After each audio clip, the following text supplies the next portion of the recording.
Look at a map of the United States, and the major cities seem entirely fixed.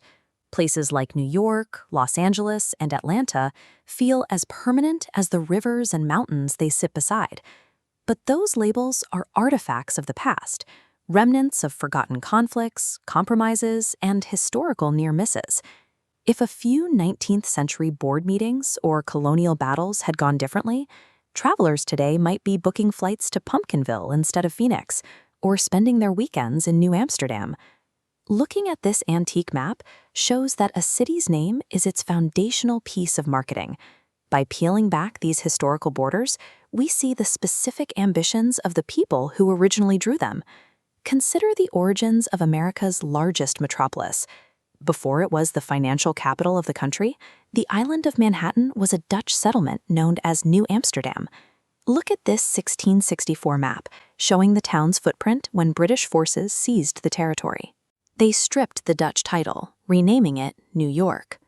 By relabeling the map, they erased Dutch cultural authority, stamping English ownership over the settlement. Fast forward a few centuries, and the skyscrapers you see in this aerial photograph represent a global brand. It takes a conscious effort to imagine this metropolis existing under the name New Amsterdam. Today, the name New York remains a permanent monument to a 17th century European power struggle over American soil. On the West Coast, the naming process followed a different motive. When Spanish settlers arrived in the late 1700s, they named their settlements to express religious devotion. They designated the area El Pueblo de Nuestra Señora, la Reina de los Ángeles del Río de Porciúncula.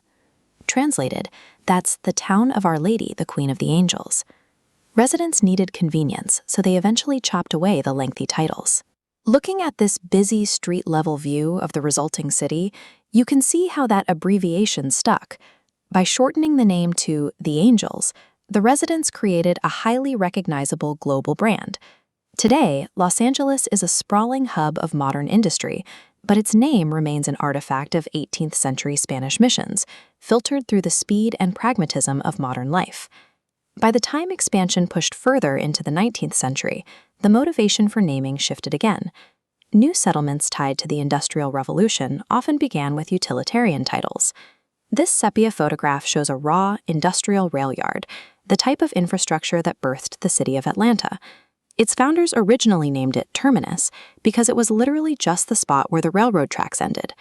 Further west, the founders of modern-day Phoenix, Arizona, initially considered an agricultural name that reflected their humble beginnings, Pumpkinville. Literal descriptions like these didn't always match the grander visions of the settlers. For these outposts to grow, their founders realized the name itself had to function as a piece of marketing. The transitions to Atlanta and Phoenix show that naming was often a race to see which identity would stick as these settlements transformed from raw infrastructure into destinations. The American map records competing human ambitions. The eastern seaboard bears marks of a 17th century power struggle over New York. The West Coast reflects 18th century religious missions of Los Angeles. The interior holds the 19th century marketing ambitions of Atlanta and Phoenix. The next time you use a map for navigation, remember that these labels are history books written directly into the geography. Which American city's origin story surprises you the most? Let us know in the comments, and be sure to like and subscribe to Curious Mindset for more.